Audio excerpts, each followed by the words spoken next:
président Fils Mkoko, des déclarations comment, incendiaires. Je te dis. Mais quand il dit que Kabila, Alliance Abissona Kabila, attend dans le Likolo, mais c'est une contradiction dans l'autorité de Bango.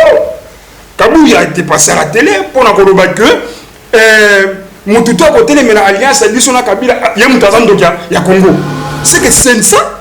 Et comme il faut régler le conflit entre les combattants, il y a Kaoyo, il y a des combattants à Kamoussou. Moi, je ne peux pas comprendre Moutoutou la fils Mkoko reçu par Olingakoni pour Olingakoni qui demande à fils Mkoko Bachanasi. Et puis avec Alingala de Kinois, Tochanase, Katumbi peut partir, Bemba peut partir, Fayoulou, Mouzidou, Bakena Bango, la Mouka. C'est un état d'esprit. Et ça est loco. C'est côté peuple. Peuple a dit que pouvoir y a Martin et Ibamaki. Biso jeunesse consciente. D'être comme même Mokumba la Mukawana. Si la souka. Ça ne nous concerne même pas. PPD, UDPS, ne me pose pas la question de ces messieurs-là. Pose-moi des questions des gens capables pour défendre ce pays. Et fils Mkoko les représente. Bonjour, bonsoir, très chers internautes, fidèles internautes de 3W plus Terre Télévision, vous le suivez de partout. Et c'est vous allez toujours makasi nanga mon abiso ko ba été vous allez belé, vous fandi liboso ya ba etando ike na bino vous allez kolanda plus Terre Télévision, la chaîne de vérité ba bi plus Terre Télévision de pesa makambo mikolo. Donc aujourd'hui, je serai pas seul on a plateau nanga, je suis accompagné de mon confrère journaliste Mike Ndenge, journaliste il y a les républicains.cd puis journaliste nakati ya 3W plus Terre Télévision et le monaye to yambeli bino mwana mboka Jimmy Carter oyazali jeune nakati ya Lamuka azali proche collaborateur ya Mike Mukebai et le mona Ndeko Merlin vous que je dis à mon frère tiens bon azali incarcéré na prison ya Makala oyazali déjà azali okende vraiment déjà na une semaine ou déjà azali na prison ya Makala mais le lona Jimmy Carter tout sur la actualité politique ya mboka na biso oyazali ko faire couler beaucoup d'encre et salive dernièrement bomona qui veut boyoka qui communiquer ya mwana mboka fils Mkoko ou albaki ete bako kita na terrain pona ko kutana na bandeko ya FCC bango be balbaki bako kita na terrain pona ko kutana na bandeko ya IDPS na kati kaka ya 31 oyo makambo kozali belé auto kosolo la mais sans plus tarder na pesina nous inviter bonjour Jimmy Carter. Bonjour Jojo. Madame, bonjour mwana mboka Mopandi Sango Mike Ndenge. Joël Kombe. Bonjour à toi aussi, bonjour Jimmy, bonjour Nabatou, surtout à Wabeta de Bokol, on a vu sur la partie la chaîne Oyo Bizarre, chaîne guide de vérité, www.plusclair TV, je crois, pourquoi apprécier, pourquoi pas, compte tenu, il y a différentes interventions comme ça. Voilà, merci beaucoup Mike Ndenge. Bonne santé, il y a mon amboka Merlin vous ngami kolo na otuna la mukate mini na otuna ka Merlin vous bonne santé na la prison bisikaza ozo yo moko mwende na oseka azana bien mo wala za bien na otu kozala na kuna to sololi moi ebele banda bakangaye oyebike nga chaque jour ko banda dimanche passé bakangaye nazaka na pour mo oyebike wana nga bien ka passe nga mo wala za bien santé normale to développer belé na opéra bisinga lelo na webisa so émission sili mais azana bien yango mo na moi courage moi esengo toujours bagarre voilà na opesa nzela na Mopandi Sango Mike Ndenge mitune za na ngamuna Ndeko Jimmy tu es bien très proche et honorable Mike Mukebai lelo une semaine après l'arrestation il y a Merlin état de mémoire morale c'est comment avec honorable non eza Ndeko Mike merci pour la mutuna moi les a bien. Il faut préciser Mike Ndenge. Mike Ndenge. Non. Mike Ndenge. Na message déjà voilà, ça c'est moi les a bien. Et mingi bato bakanisaka que soki bakangi moko na biso. OK. Et kozongi sa biso sima na combat. C'est une fausse conception et ça penda makanisa malamu te. Au contraire, so bakangi ndenge bakangi oya biso Merlin vous on kati ya boroko na prison Makala biseka na uti ko tala e mora na eza bien biso pe bato o to banda mora eza bien aux zenita ko sakana te ko banda na yemo ko mettre na biso Mike Mukebai l'honorable que je salue en passant to za bien to ko bunda na ndenga di banda na ba démarche ko to lukandenge nini ndeko cause ya libanda mais moral ya vie eza bien moral ya ngai eza bien moral ya bakongomani eza bien moral mpe ya bato ya libanda oyo basoutenir biso ça il faut le dire la diaspora congolaise eza bien mpo banda nasalaki émission na jojo nazwi mpenza batel ebele ya libanda veut dire que bato tu ya libanda na oyo ya kati bazopartage na biso mawa oyo ekoyeli ndeko na biso aza na ngambo ya makala kuna bref moral eza bien le combat continue cela ne veut pas dire que tozonga nsima toujours bagarre. Les combats continuent jusqu'à aux capter pour les différentes actualités. Donc, nous avons des connexions avec des PS, fils Mokoko, ou à ça qui une communication, et quelqu'un directement qui a dit, à ça les communications, moi, on s'attaquer dans des couches Joseph Kabila, on traiter de tous les noms. Ce que nous avons une éthique comparative. Nous avons des déclarations au déco, mais à la salle qui, pour le dire. Tout clair, pour ne pas du cas Vitel Kamere. Est-ce que les adéquats des mesures ou bien vous les comprenez comment si vous pouvez nous éclaircir quant à ça? Tu vois, dans ce pays, il faut savoir se battre pour des valeurs. Il faut savoir, je le répète, à chaque fois quand je passe dans des émissions, je martèle beaucoup sur ça. Il faut savoir ou bien prendre des responsabilités à se battre pour des valeurs. Pour que je fasse une étude comparative, il y a événement Mibalewana. Mais là, vous n'abdiquez la vérité. Et cette vérité, je le sais. Il avait dit quoi pour nous? J'arrive. Okay. Et cette vérité, tout le monde le sait, elle blesse souvent, mais elle reste la vérité. Vous, qu'est-ce qu'il a dit? On lui reproche de quoi? D'avoir dénoncé les maisons que Kamere a achetées sur Nyangwe. Si cela est faux, vous l'arrêtez, vous les jugez, et puis vous faites l'essentiel, ce que la justice demande. Mais lui n'a dit que la vérité. Place Bato Bakangisie, je précise bien, je ne peux pas être trop vague, mais à Bato UNC. Bakangisie, la plainte n'a pas commis que c'est une diffamation à un élu de l'Assemblée nationale. Je le sais, tout le monde le sait, même vous les journalistes, vous le savez très bien que l'élu, entre guillemets, de l'Assemblée nationale, c'est Moulendo Sakombi. Autre, on a un problème dans la Cour constitutionnelle. Tout le monde le sait que Azana a 1817 voix. Les preuves sont là. L'honorable Mike Mtebaï en a 8070 voix. Tu vois, tout le monde le sait, on a pris toutes les preuves, nous sommes allés à la Cour constitutionnelle, nous avons déposé. Jusqu'à maintenant, Batikala Korandra arrêté. Subitement, Moulendo, il y a une liste définitive au Cour constitutionnelle à Dimissi, entre guillemets, à demi-député. Alors, sur la plainte qui a été déposée pour l'Alipas Ndeko Merlin, c'est mentionné diffamation contre un membre, un élu de l'Assemblée nationale qui est Moulendo Sakombi, entre guillemets. Merlin a dit que la vérité, et c'est la vérité qui a fait que Merlin, le lot Azarawapi, a la prison. C'est pour cette vérité-là.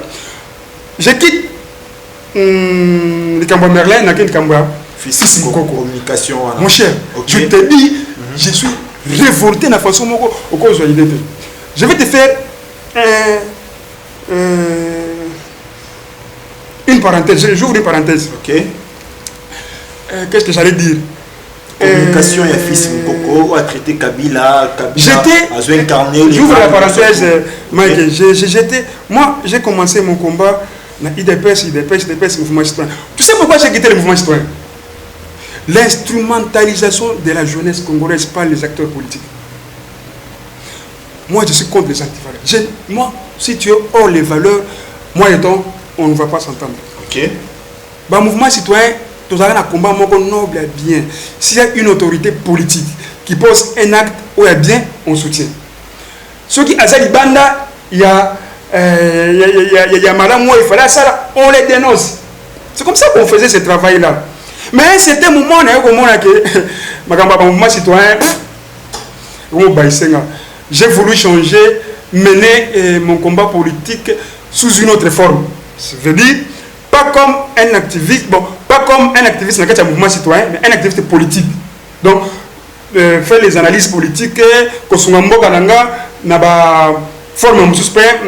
la forme du mouvement citoyen, parce que Bakoma somba bango lokola bandunda lokola bite kute kuna wenze. Il suffit seulement qu'une autorité ait une activité quelconque. Batali babi pour activité dans wana et moi santé politique pour micro communiquer tu réunis 10 20 30 50 100 personnes. Dimisi bango Angela, on vient on te filme. Ah non, moi ma télé baokio. Tu prends un $10, un $5, un 5000 fois, tu donnes à ces jeunes-là. Ça, je dénonce ça sur ce plateau encore pour la énième fois. Il faut qu'on arrête avec ça. Et puis, j'interpelle aux journalistes, vous qui êtes avec moi sur le plateau, aidez-nous, il y a qu'à dénoncer ça. Ce sont des antivaleurs qu'on doit combattre. C'est un pays qui a des valeurs, on doit faire un effort de protéger ces valeurs-là. Okay. J'ai rêvé un fils Mukoko, des déclarations incendiaires. Je te dis. Mais quand il dit que Kabila, Alliance Abisona Kabila, attend dans le Likolo, mais c'est une contradiction dans l'autorité de Bango. Kabou a été passé à la télé pour nous dire que Moutoutou à côté de l'Alliance Abisona Kabila, il y a il y a Congo. Mais au sein du parti UDPS, il y a ceux-là qui ne sont pas, qui sont contre cette alliance-là. Il y a ceux-là qui sont contre ces mariages-là. C'est pour dire que le mariage, Kabila il y a FCC na cash, il y a un petit mariage, il y a SS Mibale, SS Mibale,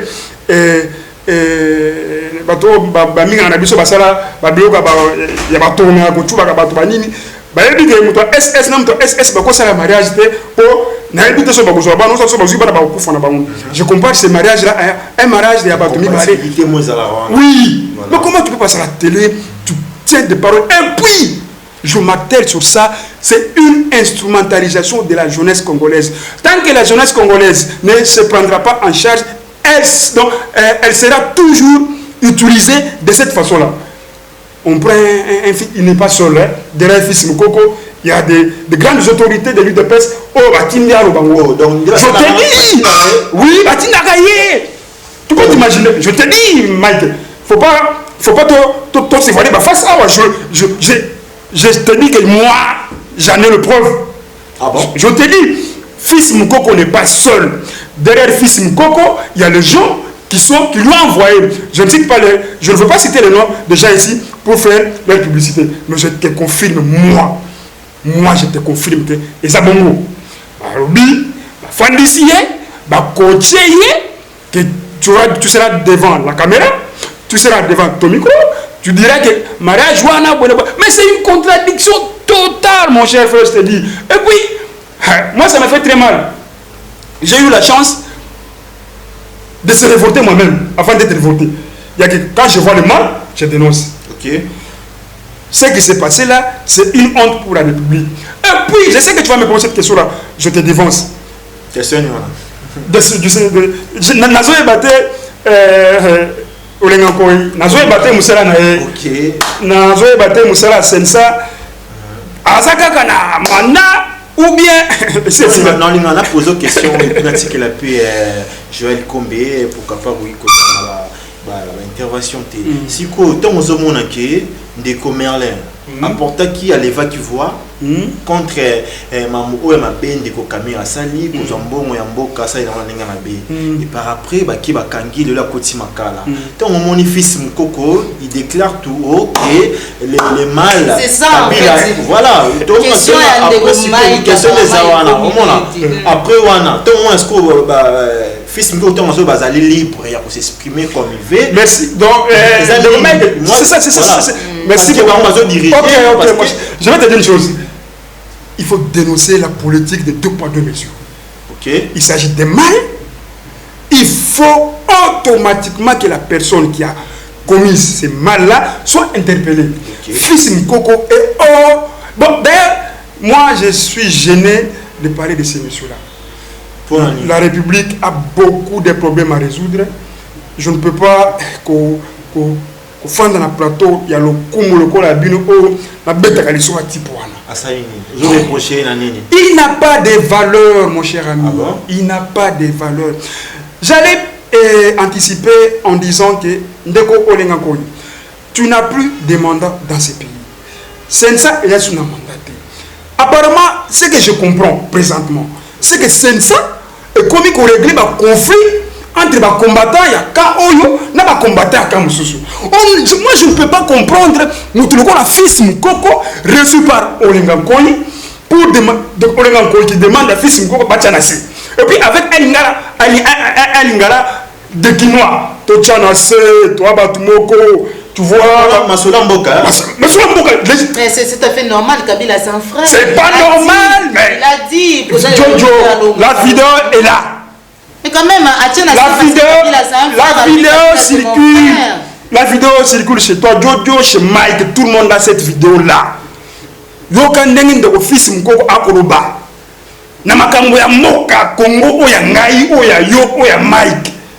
Oya Bandoko na biso onyo sur na plateau awa.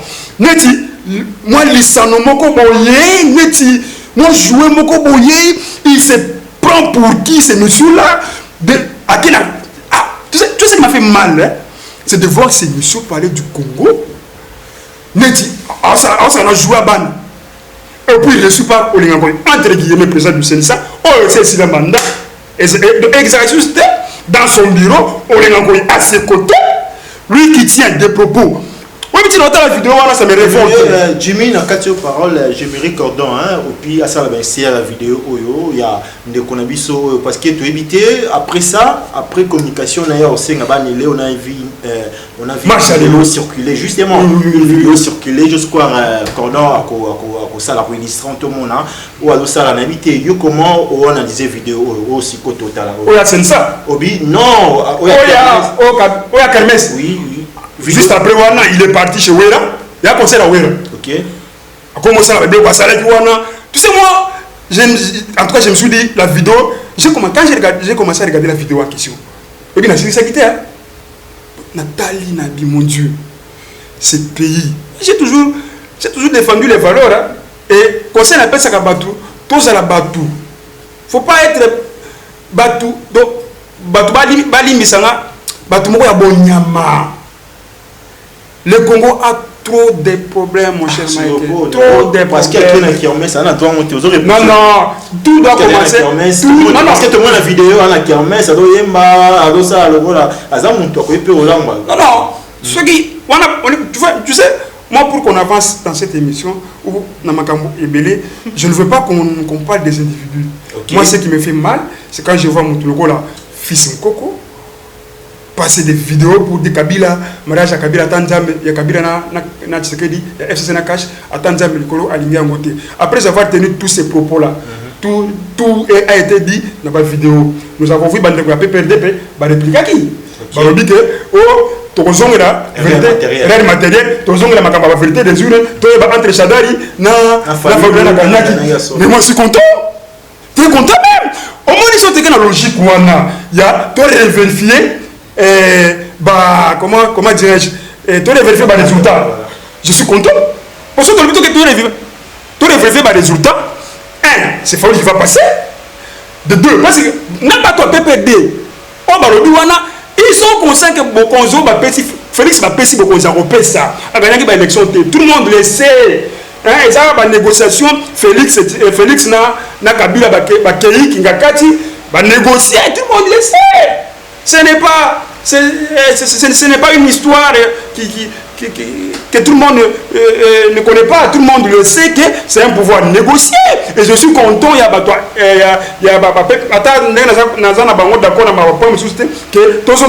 vérité des urnes. Donc d'avoir à mon président Maté Fayou qui avait initié cette idée-là. La vérité des urnes, la vérité des urnes, ok, c'est bon. La vérité des urnes, c'est Maté Mtakoleka. Ça a été. On a FCC. Parce que les la majorité n'a pas les maté. Et ça va s'assembler pour faire ça, parce que la vérité des jours, c'est la c'est que le FCC, le cash, nous pendit, nous sommes majorité de Kamamboko, la façon dont il y a bien à constater. Et j'interpelle ici la jeunesse congolaise. Je ne cesserai jamais de le dire. Bino, jeune, un parti politique et une conscience un peu responsable.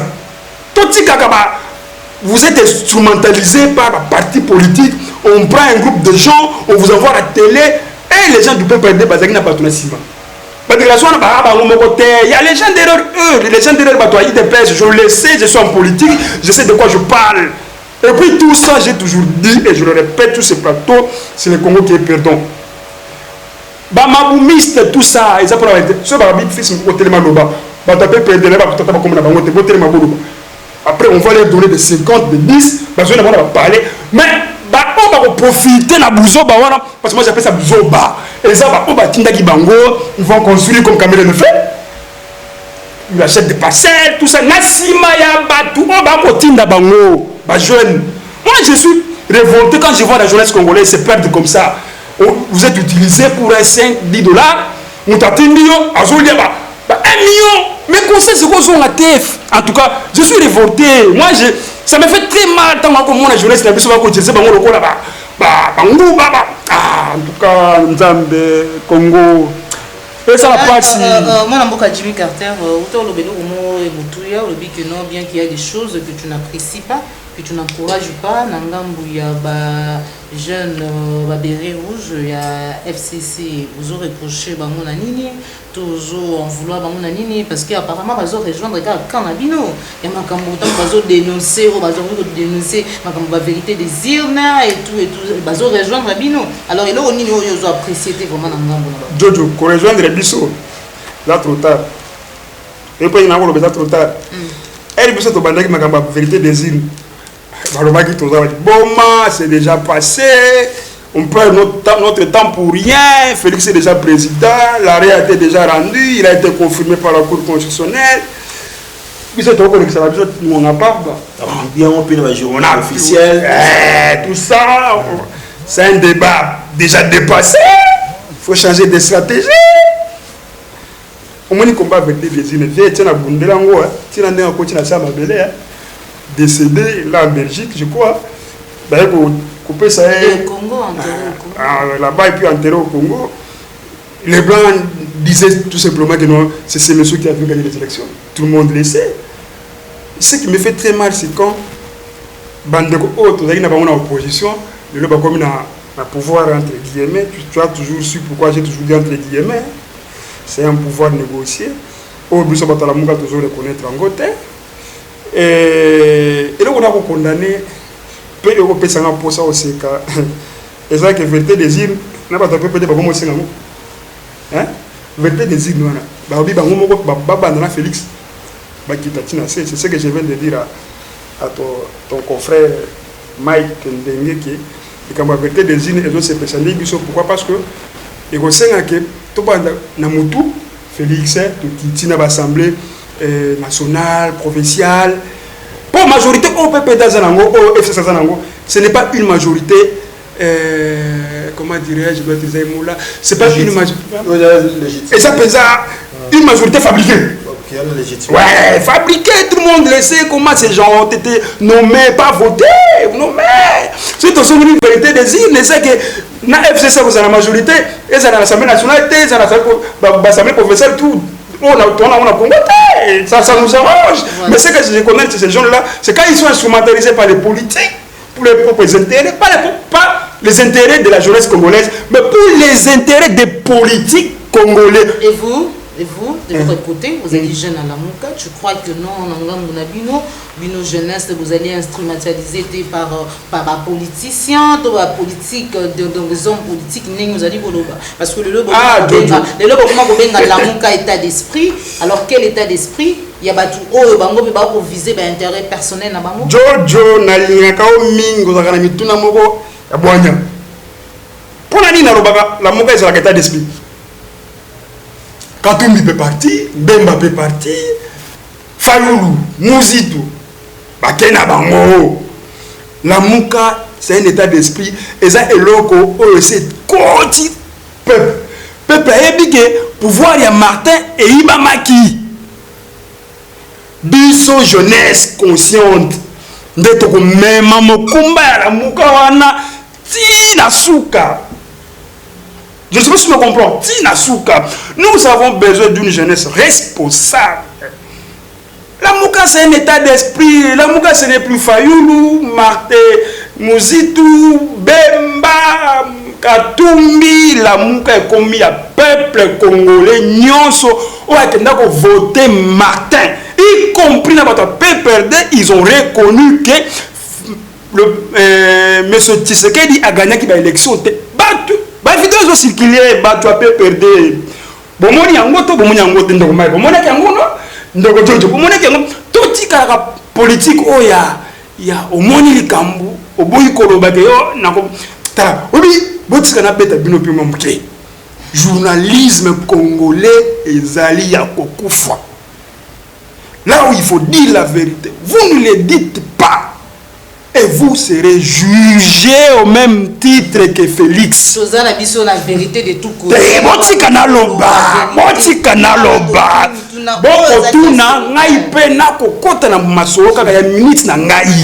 Vous serez jugé au même titre que Félix.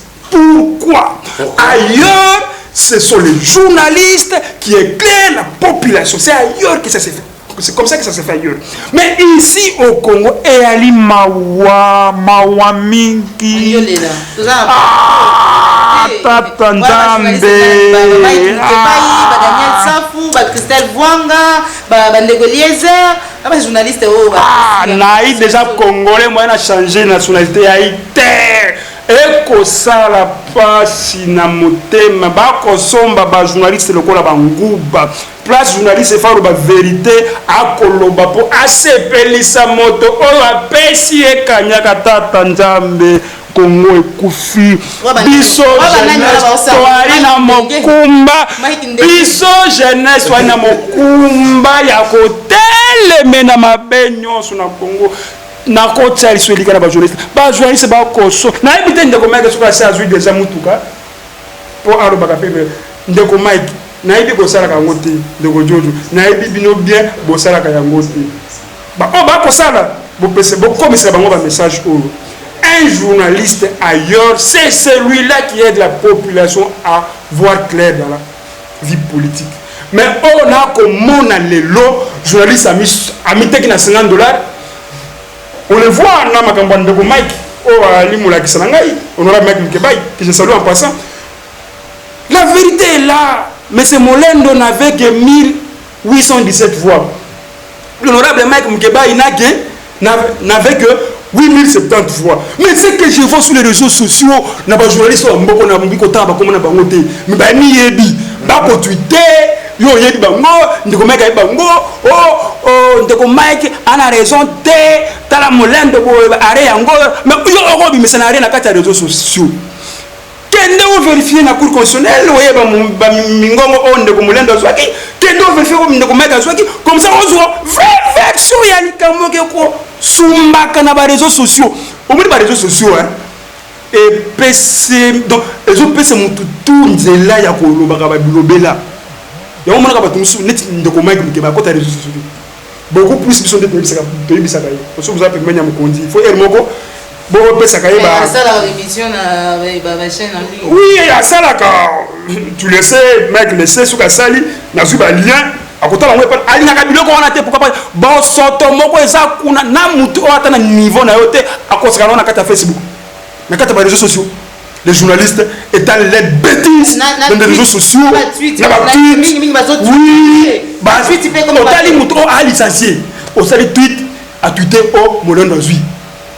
Azui chaka pe ningo Azui. Apparemment awa kulutu Mike Mkebai a tindi o s'attaquer ba journaliste. Na édition na bandeli sous. Tikaka biloko ko yebisa Mike Mkebai nem to sotina. Tikaka biloko wana. Tikaka yango. Tango na banda etumba po Mkebai azalaka te. Kana na moni ko mo mata. Tikaka biloko wana. Nazali jeune. Nazali na makanisi na ngai ona ko pesa na ba imboka. Boti akolo basona oloba nena oloba bweke Mkebai. Place Mkebai azali. Place Mkebai alo. Place Mkebai ali. Place Mkebai ali aibite na ko sala bisoa. Tika biloko wana ba journaliste oyo boko komaka bikoma ko na Facebook na ba réseaux sociaux botik tende na cour constitutionnelle on vérifier que nous trois boko sala publicité ako pesa bino ba 50 ba 20 ko ba pesa bino ba la gravité boke ndekuna boyeba azwaki mingongo boni Mkebai azwaki mingongo boni na suki wana mbarasima na kosala bino émission mobimba na kotanga bino ba komona bino na komona eloko bino boko sala ngai bon ça appelle le côté quand on est maintenant la casse Jimmy, dernière question. On a vu les jeunes, il y a UDPS qui s'organiser pour tomber la voie. Tout le monde peut adhérer rouge. Bino Kaniti, il y a des jeunes, il y a la Moka. Tous les années pour la Bino, c'est une dernière question. Et puis, Toshi. Tous les années. Tout le bibo et tout le monde, il y a jeunes UDPS avec fils Moko, Tomboli Mongongo, Balobi, na gouvernement, Oyo, Bobima. Ceux qui va batuo basala mabe bazongi balabala ba jeune ya béré rouge balobi ceux qui batu ya IDPS batomboli ngongo babini ba marché ba mba osenga ba mebere matériel bino siko ba jeune ya la muka bolobi nini biso ba jeune à la muka je le dis ici que nous défendons, nous sommes là pour une défense des valeurs. Rendez-vous, vous ne fixez pas un rendez-vous. Rendez-vous exacté. Non. Le pays est par terre, ils ont avancé 6 mois, pas de gouvernement. On réfléchit sur ce. Donc, il faut appeler ça qui l'être sur la sortie de la crise. Ah, d'accord. Ah oui, exact. Déjà, voilà. Ok, bino besoin autonome, on a été, bino besoin dépendre, on a l'idée. Attends. Parce que là, on a envoyé ça sur côté. On vous demande. Quand ils sont dans la polémique, il y a PPRD, IDPS, et ils ne sont là que pour leurs propres intérêts. Le gouvernement, ça ne nous concerne même pas. PPRD, UDPS, ce ne me pose pas la question de ces messieurs-là. Pose-moi des questions des gens capables pour défendre ce pays. Et si c'est une fois qu'on les représente, il vient devant moi. Vraiment, vous qui êtes de jeunes responsables, qui entreprenez-vous aujourd'hui, au jour d'aujourd'hui, la mission diaspora, tous les labins de Rossa, la ligne, jeune. Autant que la mission qui est Nathan, il faut lutter. Na émission qui est la Mouga Lelo, faut la cause à la terre, même la cause à la terre, la cause à la terre. Mission jeune. Babylon, on essaie de continuer à combattre la Mouka. La complexe stratégie, on a mis côté pour la caméra. C'est une stratégie que je réserve. On a réservé. Sur le Yogi Bitumba, il ne faut pas, ne cherche pas à étaler tout ce que tu vas faire. Il y a des stratégies. Il y a des journées à la Mouka. Nous, on surprend. Nous, on passe par la télé pour nous.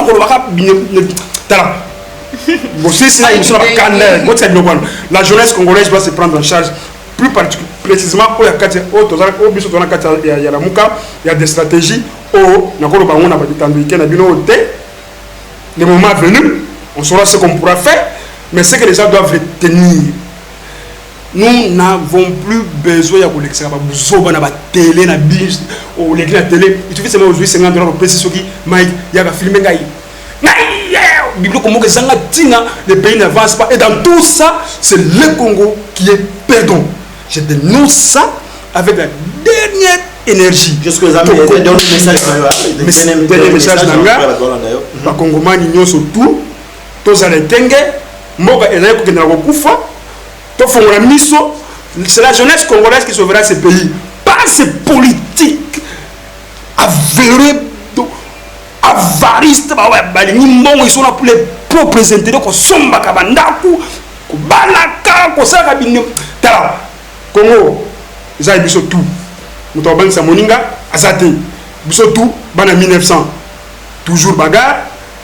Oyekoya, mais pour la Congo, tu peux défendre ti Nasuka, na Pesibino, Matondi Mingi, na opportunité pour Pesingai. Yako lobaka ndenge na lobi boye na yebi ke sima na ngai na kozwa ba attaque lokola ndenge na mesana chombo na ngeza ka ko benga ofingai na peso merci matondo mini maintenant sima na ko yebisa que tu es mal éduqué. Ok, merci de Jimmy Carter, on te dit aussi merci. Et vous qui êtes branchés à l'Estir pour suivre ces derniers numéros de votre magazine d'actualité, j'espère que vous avez apprécié ces numéros ensemble avec Ndeko Jimmy, Azalité, membre de la GN Nakati Alamuka, à peu plus proche, Ndeko honorable, Mike Mukeba. J'espère quant à moi, j'ai compris déjà cette émission. Je laisse aussi ma conseillère Joël Kobe, pourquoi pas appeler ça fait moi, je suis distraité, mais je ne saurais pas justement finir cette émission sans pourtant te saluer. Le vie c'est Tamutanga, Yekaka, Big up. Voilà, fidèle internaute de 3W Obiscar Télévision, nous sommes arrivés à la fin de notre émission. Nous on se retrouve pour un prochain numéro. Merci à Joël Bouna, chasseur d'images, aux Akissi Caméra. Merci pour la Yombe, pour l'assistance. On se retrouve plein d'air à Merlin Vouvou. Plein d'air spécial à Merlin Vouvou. On se retrouve pour un prochain numéro sur la chaîne des vérités. Au revoir.